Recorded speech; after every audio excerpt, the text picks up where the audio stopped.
Sing his praise aloud.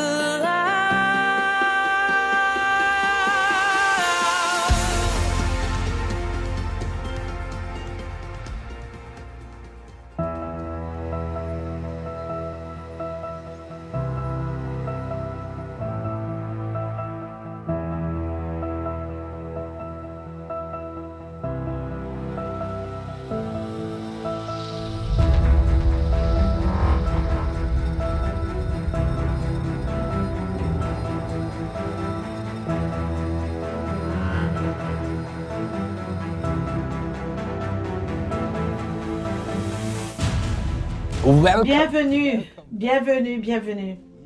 Oui, je sais que c'est une surprise. Nous vous venons d'un endroit spécial. Je sais que nous avons eu beaucoup de restrictions qui nous ont empêchés de nous rencontrer physiquement, mais remercions le Seigneur que ça ne nous a pas empêchés de nous rencontrer dans l'esprit. Comme l'apôtre Paul dit, je serai là dans l'esprit. Alors, nous remercions vraiment Dieu pour cette opportunité de faire quelque chose de différent aujourd'hui. Et j'explique pourquoi c'est si important et spécial. Il y a quelque temps de cela, j'ai eu un rêve. Je nous voyais en haut ici sur cette montagne et nous étions en train de placer des choses et nous prenions la domination sur certaines choses. Et j'ai ressenti que c'était important que ce dimanche, que nous soyons ici à cet endroit si spécial. Les localisations, les endroits sont très importants dans les dimensions de l'esprit. Je me souviens quand mon père disait, ne laisse personne te dire qu'un endroit n'est pas important. Mais même quand ils vous disent qu'un endroit, ça ne signifie rien, ils le disent aussi d'une certaine localisation, qu'il soit en ligne ou une localisation hors ligne. Ils utilisent quand même une plateforme pour vous annoncer que notre plateforme n'a pas d'importance. Alors, le plus que nous étudions dans les Écritures, nous retrouvons comment Dieu a oint des endroits spéciaux. Il a même donné rendez-vous à son nom, à être là à certaines localisations. Et j'espère que vous avez vous aussi un genre d'endroit comme cela, même dans votre maison, un endroit mis à part, consacré. Pour moi, cet endroit était un de ces endroits-là où, dans une façon incroyable, dans un moment critique de ma vie, le Seigneur m'a appelé à prier. Et cet endroit est devenu un endroit où il y a eu plusieurs rencontres. C'est devenu un endroit où j'ai compris Dieu dans une façon que je n'avais pas expérimenté auparavant. Cet endroit est devenu un endroit où je pouvais être représenté encore une fois au Dieu de mon enfance. Et ça a amené tellement de lumière dans ma vie, à savoir comment procéder dans plusieurs sphères. Alors, je retrouve que c'est très important et très spécial d'être ici à partir de ce point de victoire, cet endroit de victoire. Vous voyez, peuple de Dieu, quand Abraham a donné ses dîmes à Melchisédek, la Bible dit, dans les livres d'Hébreux, que les Lévites, 4 générations plus loin, ont donné des dîmes à Melchisédek au travers de ce moment qu'Abraham donnait sa dîme à Melchisédek. Alors, c'est une écriture vraiment spéciale. Elle explique dans notre dynamique spirituelle comment il y a un père qui a une rencontre supernaturelle, parce que nous savons que Melchisédek n'avait ni père ni mère. Et il a une rencontre, une expérience supernaturelle. Et il y a une révélation qui prend naissance dans son esprit. Personne ne lui a dit, c'était pas la loi. Au fait, c'était avant l'Ancien Testament. Parce que l'Ancien Testament est venu avec Moïse. Alors, avant même que la loi n'existe, Abraham avait eu une révélation d'amener sa dîme à Melchisédek. Maintenant, de ce moment-là, la Bible dit que les Lévites participaient dans cette révélation. Les Lévites qui venaient après 4 générations participaient dans cette rencontre. Ils ont participé à ce moment de révélation de Père.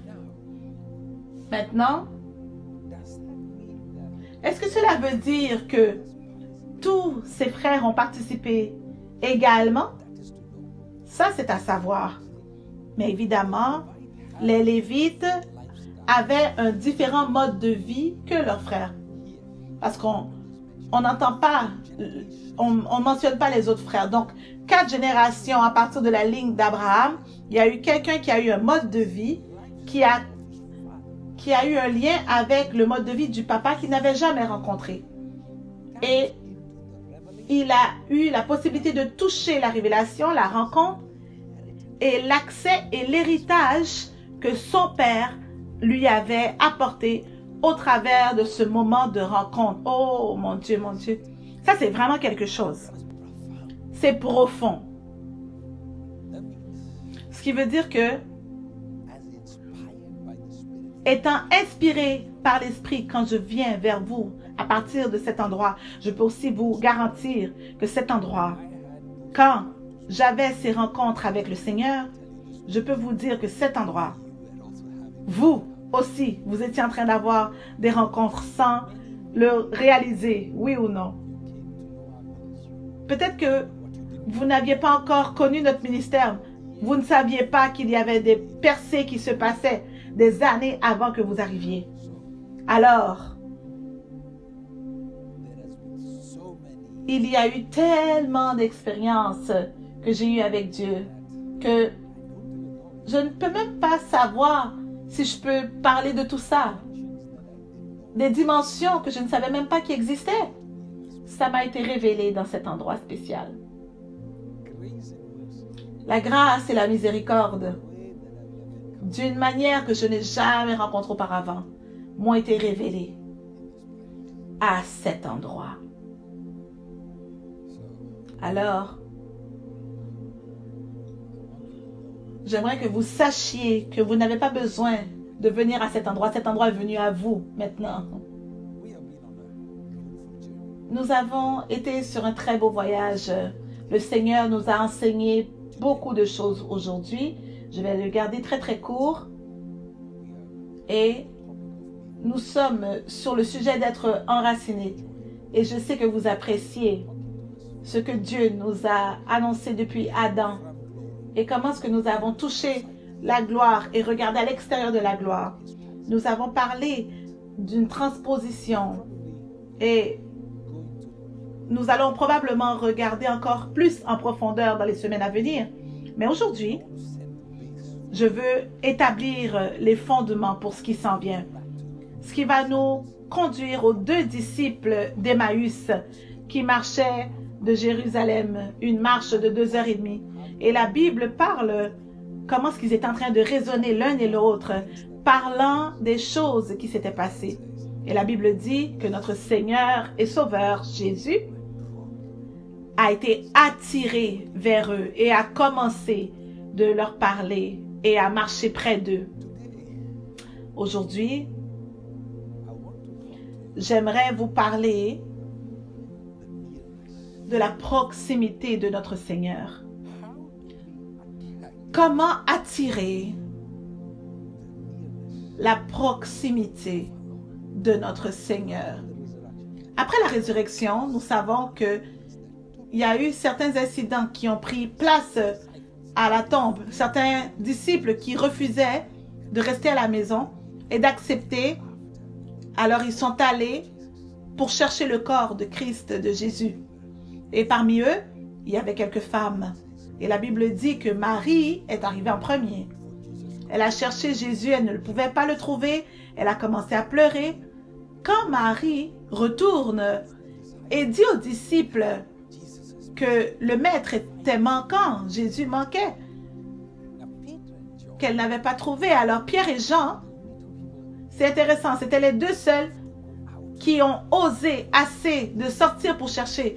Parce que les autres avaient peur de qu'est-ce que les soldats romains leur feraient. qu'est-ce que les chefs religieux leur feraient. Alors ils sont en train de se cacher, mais il y a deux de ceux-là qui avaient assez de courage pour aller le chercher.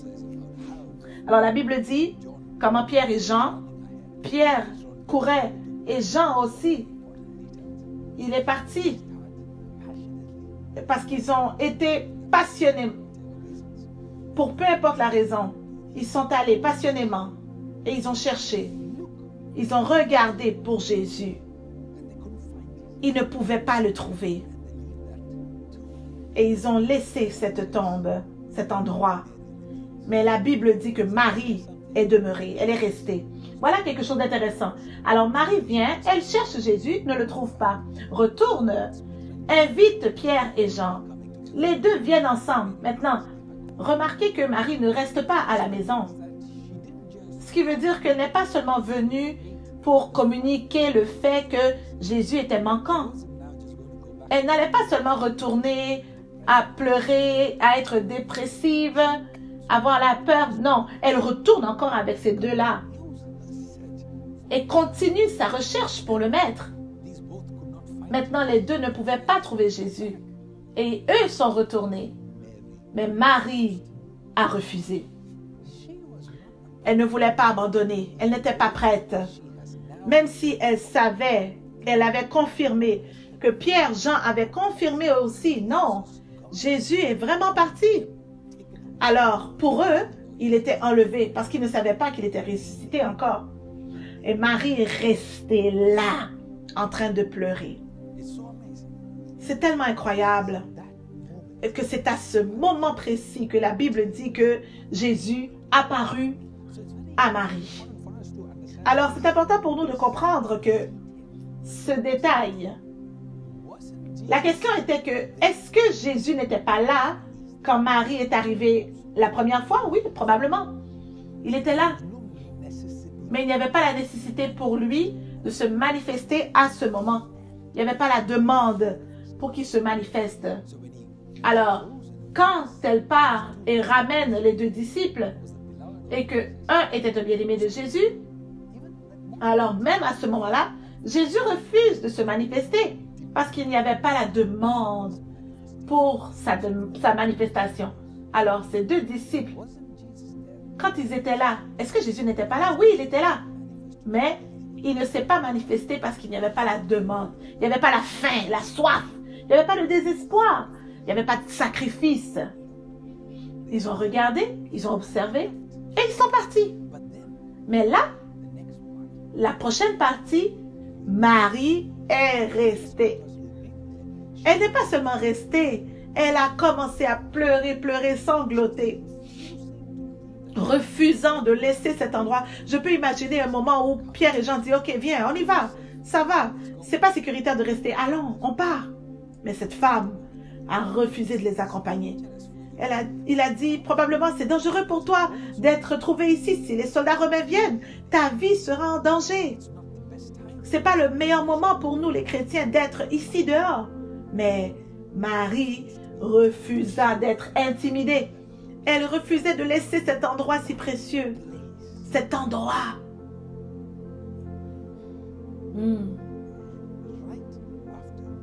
Et juste après que Pierre et Jean aient quitté, le Seigneur Jésus s'est manifesté lui-même à Marie.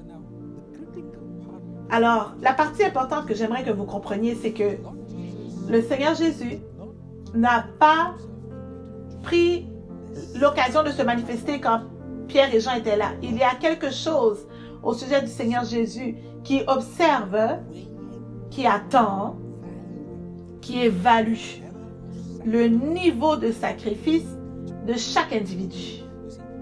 Vous savez, la présence de Dieu est disponible pour tous. Oui, c'était disponible pour Pierre et Jean en même temps. Mais le niveau à lequel une personne a accès dans la présence de Dieu était différent que les autres avaient eu accès. Oui, tout le monde a accès au Seigneur Jésus. Mais la quantité qu'il manifeste vers nous est différente. Nous avons tous accès à la chambre de trône de Dieu. Mais comment est-ce que ce trône est manifeste dans nos vies, dans nos maisons? Et ça, c'est différent. Et ça, c'est la poursuite d'un vrai amoureux de Jésus. Un amoureux de Jésus, c'est pas quelqu'un qui saute partout et qui envoie des posts sur Instagram et qui parle de lui à chaque fois. Non, non, non. L'amoureux de Jésus est quelqu'un qui n'aime pas seulement Jésus, mais c'est quelqu'un qui refuse de laisser, d'abandonner cet endroit.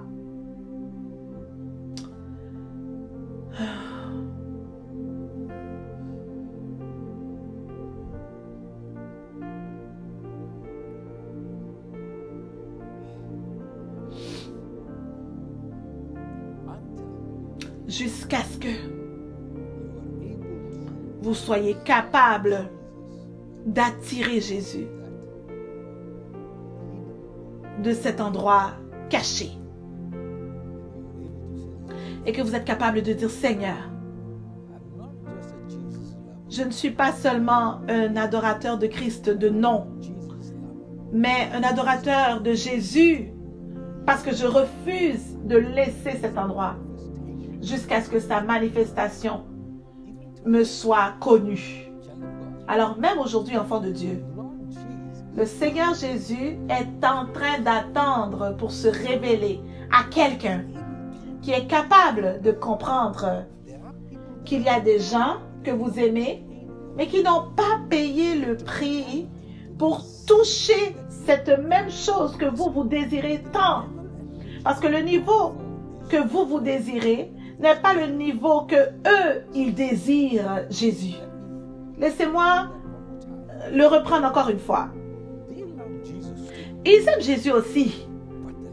Mais le niveau que vous êtes désespéré, le niveau que vous êtes prêt à vouloir mourir et le niveau de sacrifice ne sont pas les mêmes. Alors le Seigneur Jésus doit attendre ceux qui sont là, qui doivent quitter votre présence afin qu'il puisse permettre à sa présence de faire son entrée vers vous. Alors, d'être manifeste vers vous. Regardez autour de vous. Regardez qu'est-ce qui vous entoure. Est-ce qu'il y a des choses ou des gens, des individus qui m'environnent, qui m'empêchent d'avoir accès aux choses que je désire désespérément? Alors le Seigneur Jésus apparaît à Marie et dit, ne me touche pas tout de suite, parce que je ne suis pas encore allé au Père.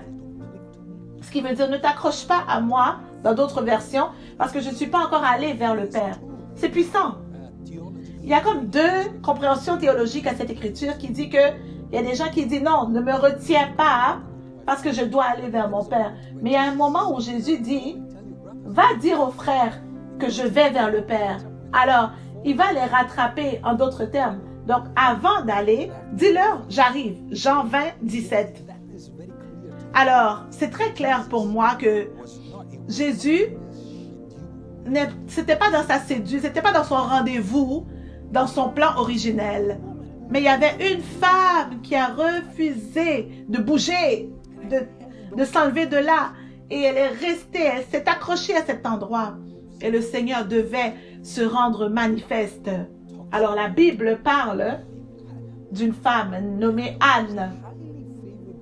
Anne était très favorisée de son mari. Elle n'avait aucun besoin. Elle avait toute l'attention qu'elle voulait. Elle était vraiment très bien. Mais le Seigneur a permis à l'ennemi de continuer toujours de l'accabler, de se moquer d'elle, parce qu'elle était stérile. Prenez note, quand il y a quelqu'un qui va vous faire la honte pour un manque dans votre vie, c'est à ce moment-là que vous serez préparé à avoir une faveur à laquelle vous n'étiez pas préparé. Alors, il doit y avoir un niveau de rejet d'un homme ou d'une femme qui vous prépare à l'attention.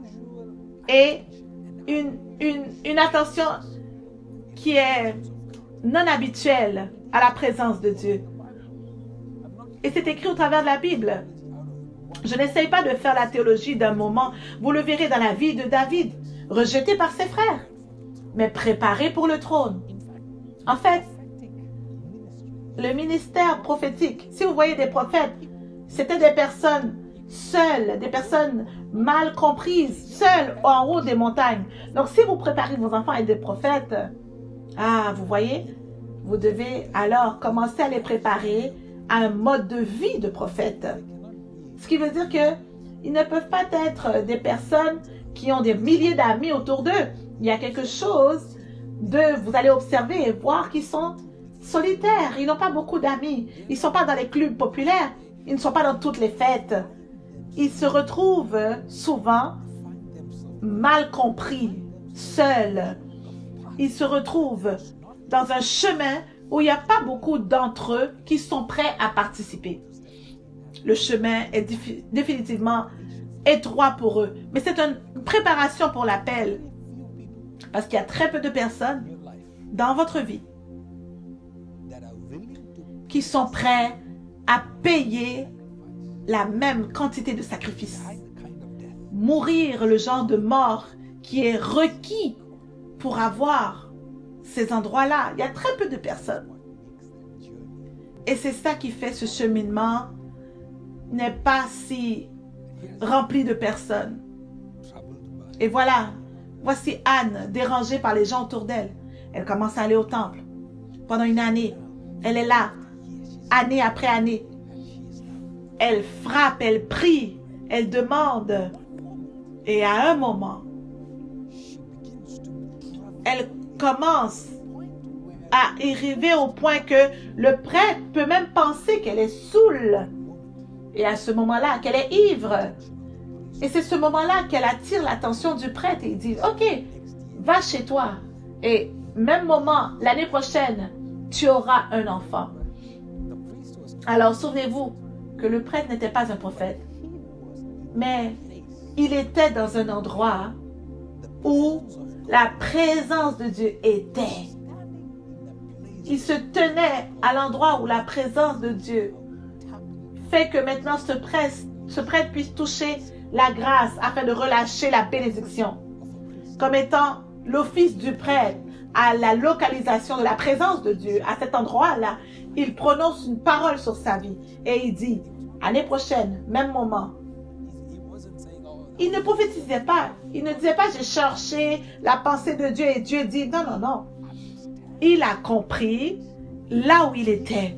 Il a compris ce qui était sur lui. Il a compris l'onction qui était sur lui. Donc, il a proclamé. Et là, ça a commencé à porter du fruit dans la vie de Anne. Mais le moment qui a vraiment déclenché la bénédiction, c'est quand elle a refusé de quitter cet endroit spécial.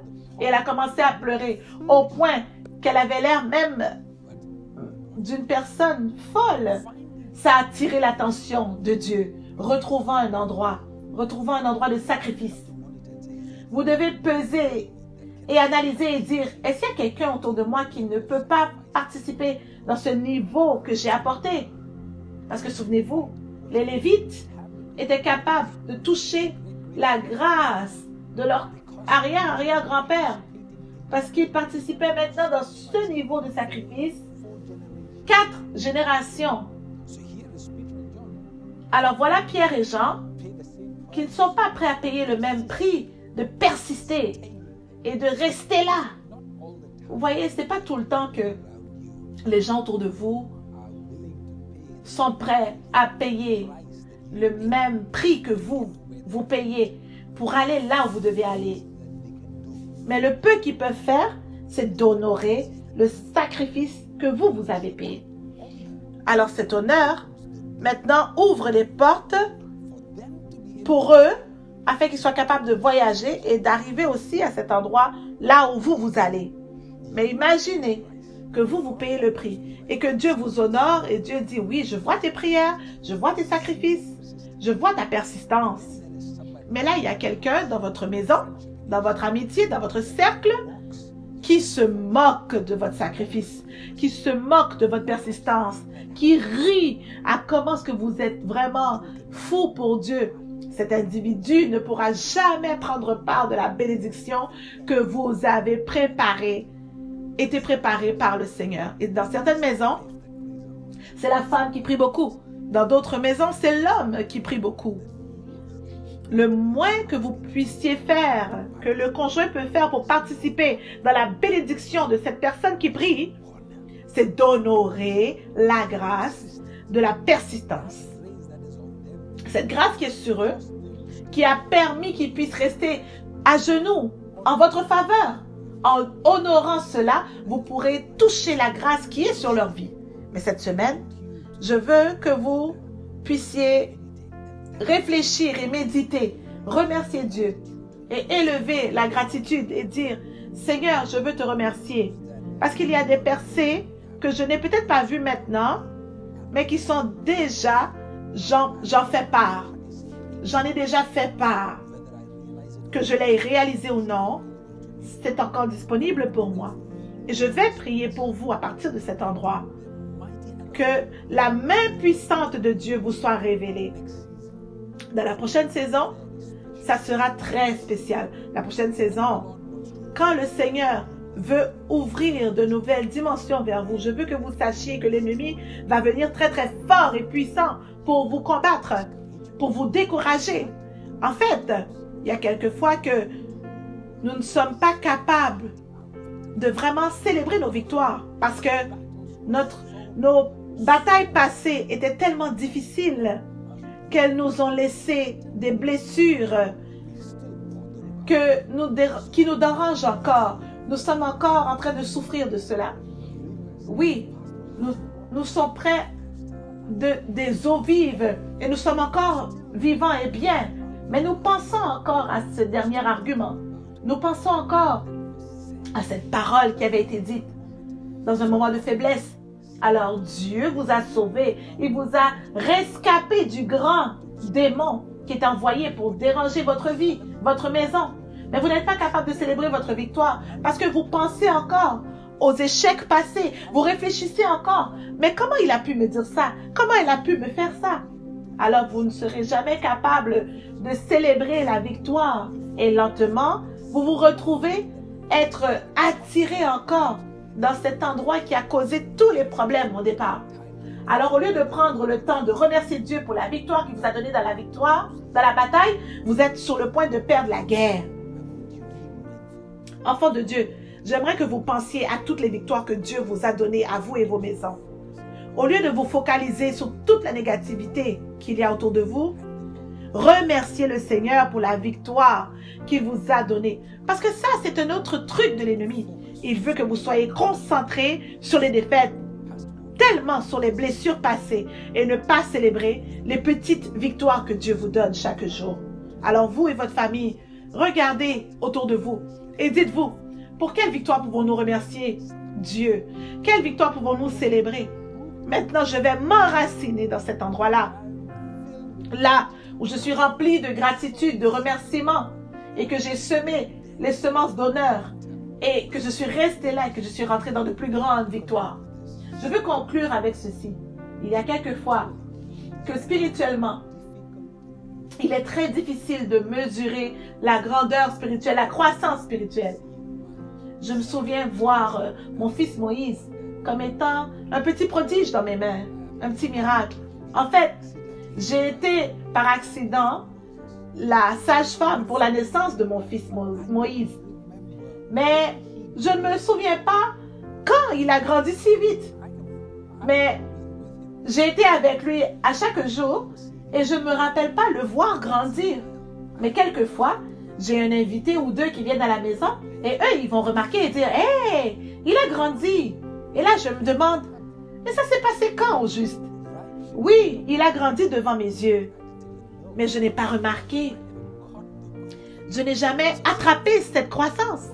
Alors certains d'entre vous, vous avez grandi tellement durant l'année passée et vous n'avez pas senti que vous avez grandi.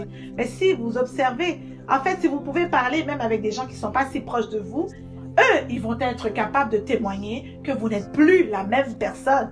Alors, comment est-ce que ça se fait que vous faites encore face aux mêmes problèmes? Comment se fait-il que vous avez les mêmes irritations, les mêmes douleurs, les mêmes tourments dans votre vie? Il y a des choses qui doivent se passer de l'intérieur, qui peuvent amener le renouvellement de vos pensées. Alors, votre stature spirituelle a grandi, mais en même temps, votre pensée doit être renouvelée afin de savoir que vous avez grandi. Alors maintenant, si votre croissance en stature spirituelle a été grande et merveilleuse, alors votre posture aussi doit s'aligner avec la stature. Alors Dieu, maintenant, vous a pris des endroits où il y avait les petits garçons. Maintenant, il vous met en haut, sur le trône, comme étant un homme. Votre stature a changé.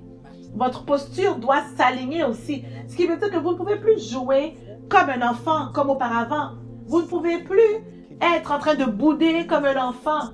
Ce qui veut dire que les offenses qui vous dérangeaient avant ne peuvent plus vous déranger aujourd'hui. Votre stature et votre posture de votre cœur doit s'aligner. Ça doit se rencontrer. Quand cela ne se passe pas, c'est là que le serpent trompeur vient prendre avantage. Et là, il voit que vous n'avez pas renouvelé la pensée. Et là, il est capable de vous amener en bas dans votre pensée. Donc, spirituellement, peut-être que vous êtes dans un endroit très, très haut, mais vous n'avez jamais vraiment atteint cet endroit dans votre pensée. Ce qui veut dire que maintenant, votre foi devient votre limite parce que votre foi demande le renouvellement de votre esprit. Tous les dons, les cadeaux sont reliés à votre foi. Mais parce que dans votre pensée, vous êtes défait. Dans votre pensée, vous n'êtes pas transposé. Dans votre pensée, vous êtes en bas. Votre pensée, vous êtes encore comme un enfant qui joue par terre. Alors voilà pourquoi vous ne pouvez jamais fonctionner dans la grandeur, dans l'élévation que l'Esprit vous a béni, vous et votre maison. Alors aujourd'hui, laissez-moi prier avec vous à partir de cet endroit.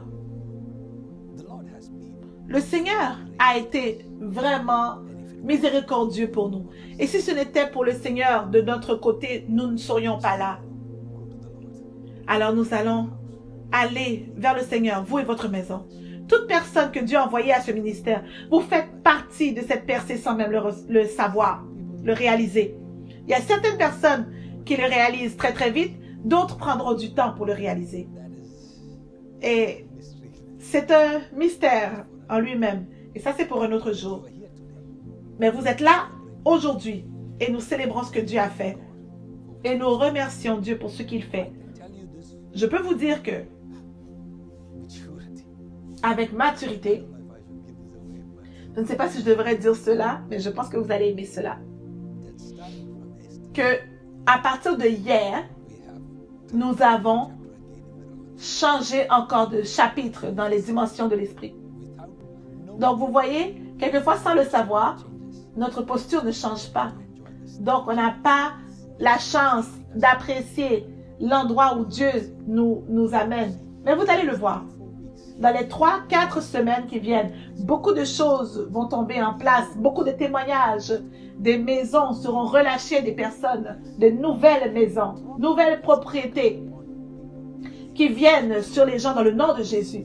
Je relâche les percées et je viens contre tout démon, tout ancien serpent qui vous a lutté, qui a essayé de détruire vous et votre maison. Je viens à partir de cet endroit de victoire, à partir de cet endroit de rencontre, à partir de cet endroit de gratitude et d'honneur, je connecte avec vous. Dans le nom de Jésus, que cette percée soit la vôtre. Dans le nom de Jésus, peu importe ce que l'ennemi a implanté de faire dans votre vie, juste parce que vous êtes synchronisés avec nous, je déclare ceci sur vous. Que l'ennemi n'aura pas de victoire. Et que le Seigneur Jésus aura totale victoire dans votre vie, dans le nom puissant de Jésus. Alors, cette semaine, j'aimerais que vous soyez cette Marie qui est enracinée et qui refuse de partir. Parce que je veux beaucoup plus que la présence de Dieu. Je veux la manifestation de Dieu. Oh, merci Saint-Esprit. Oh, je prie cet esprit que cette semaine, que les rivières de Dieu puissent couler dans les vies d'une façon présidentielle. Seigneur, je te remercie pour cet endroit. Priez avec moi, peu importe où vous êtes. Ouvrez la bouche, commencez à prier en langue. Laissez l'esprit vous porter, que l'atmosphère dans votre vie change, dans vos maisons change. Je sais qu'être assis à la maison, regardez ceci sur une vidéo, la tendance, c'est de permettre la tiédure en nous. Mais j'aimerais que vous puissiez toucher la grâce de cet endroit. Ouvrez la bouche, bâtissez un hôtel, criez comme vous ne l'avez jamais fait auparavant. Et laissez le Seigneur vous entendre. Que le Seigneur, l'attention du Seigneur soit sur vous. Et karabakabababa. Riboshakarabaya kabata kabasaya. Oh, oh, Père, je prie que cette année, que tes enfants soient enracinés comme jamais auparavant.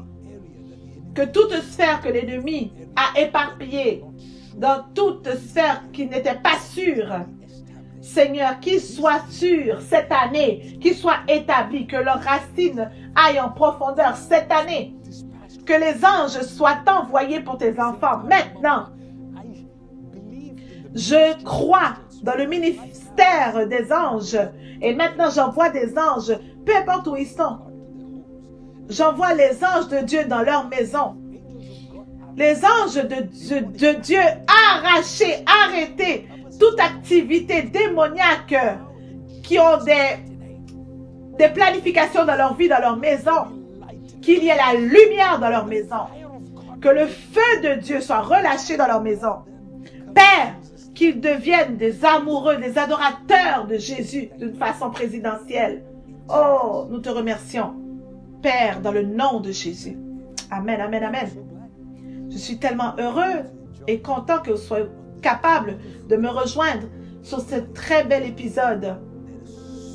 Et je sais qu'il y a tellement de grandeur et de bonnes choses qui ont été révélées vers vous au travers de cette vidéo. Alors restez en prière, demeurez en prière, restez connectés. Et le meilleur est à venir. Que Dieu vous bénisse.